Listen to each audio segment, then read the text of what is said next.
Good evening, ladies and gentlemen. Today, I would like to talk about one particular ICTY case of Sobodan Praljak. Because of the subject's volume, I will just give you the most important and relevant information. But let me start with the ICTY itself. International Criminal Tribunal for the former Yugoslavia was a body of the United Nations established to prosecute serious crimes committed during the Yugoslav wars and to try their perpetrators. The tribunal was an ad hoc court located in The Hague, Netherlands. The court was established by Resolution 827 of the United Nations Security Council, which was passed on May 25, 1993. It had jurisdiction over 4 clusters of crimes committed on the territory of the former Yugoslavia since 1991. And that were the grave breaches of the Geneva Conventions, violations of the laws and customs of war, genocide and crimes against humanity. The maximum sentence it could impose was life imprisonment. The tribunal's mandate lasted from 1993 to 2017. Although accused of the worst crimes, interesting is the fact that the first president of the court wanted to emphasize that the inmates were innocent until proven guilty. In Hague Hilton, the inmates were allowed to move freely and were not segregated on the basis of nationality. That was just a brief introduction, and I would like to proceed with one particular case, as I mentioned, case of Sobodan Praljak. He was a Bosnian Croat general who served in the Croatian Army and the Croatian Defense Council, an army of the Croatian Republic of Herzegovina between 1992 and 1995. Praljak was found guilty of committing violations of laws of war, crimes against humanity and breaches of the Geneva Conventions during the Croat-Bosniak War by the International Criminal Court for the former Yugoslavia. He voluntarily joined the newly formed Croatian Armed Forces after the outbreak of the Croatian War of Independence. Before and after the war, he was an engineer, a television and theater director, as well as a businessman. He is also known as one of the Croatian generals who, during and after the wars, gained wealth in The Hague, that the Hague Tribunal estimated at 6.5 million euros. He was indicated by and voluntarily surrendered to the ICTY in 2004. In 2013, he was convicted for war crimes against Bosniak population during the Croat-Bosniak War, alongside with 5 other Bosnian Croat officials, and was sentenced to 20 years in jail, and minus the time he had already spent in detention. Upon his hearing, hearing the guilty verdict upheld in November 2017, he stated that he rejected the verdict of the court and committed suicide by poisoning himself in the courtroom.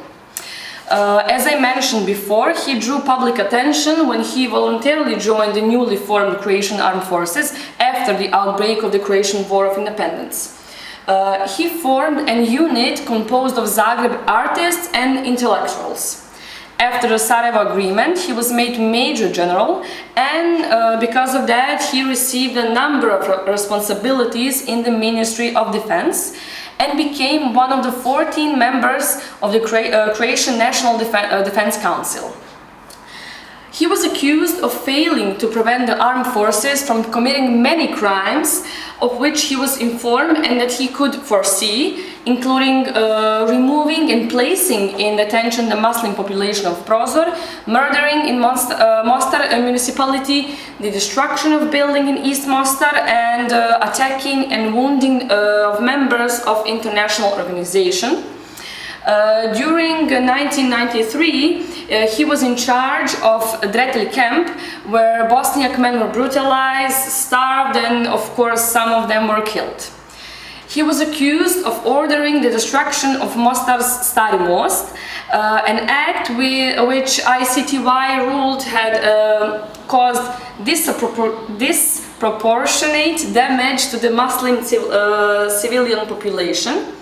However, ICTY agreed that the bridge was a legitimate military target.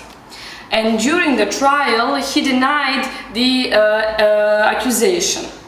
He said that the bridge was demolished by activation of the explosive charge set on the left bank of the Neretva, where the army of Bosnia and Herzegovina was located. In addition to the responsibility and whether it was a legitimate military target, ICTY also examined whether the earlier siege by GNA and Bosnian Serb forces contributed to the bridge's collapse. He retired from military services at his own request on December 1st, 1995. In his role as high-ranking official in the Ministry of Defense, he was closely involved in all aspects of not only the Herceg-Bosnia HVO military planning and operations, but the actions of the Herceg-Bosnia HVO civilian police too. On April 6th, he appeared before ICTY and pleaded not guilty. He chose to defend himself without a lawyer. The indictment charged on the basis of their individual and superior criminal responsibility, but subsequently in judgment only on the basis of individual criminal responsibility.